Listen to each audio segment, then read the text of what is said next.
Doctor Yunus, শুনলাম উনি নাকি নারী পুরুষকে সমান অধিকার দিয়েছেন। পুরুষ ডিভোর্স দিলেও কাবিনের টাকা দিতে হবে, নারী ডিভোর্স দিলেও কাবিনের টাকা দিতে হবে। এইটা দেখে আমার কাছে মনে হইতাছে আজকালকার দুনিয়ার মানুষের জ্ঞান আল্লাহর চেয়ে বেশি হয়ে গেছে। কারণ যেইখানে আল্লাহ নিজের নারী পুরুষকে আলাদা অধিকার দিয়ে দুনিয়াতে পাঠাইছেন, সেইখানে তারা ওই আল্লাহর গোলাম হইয়া আল্লাহর আইনকে বদলায়ে ফেলতেছে। আচ্ছা, একটা উদাহরণ দেই। সারা জীবন দেখে আসছি মানুষ গরু দিয়া জমিনে আল দিছে।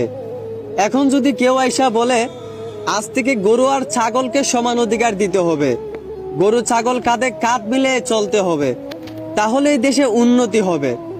এখন আপনারাই বলেন, গরু আর ছাগল কি কখনোই কাঁধে কাঁধ মিলে চলে জমিতে আল দেওয়া সম্ভব? এতে কি জমিনের মালিকের লাভ হবে? কখনোই না, বরঞ্চ জমিনের মালিকের ক্ষতি হবে।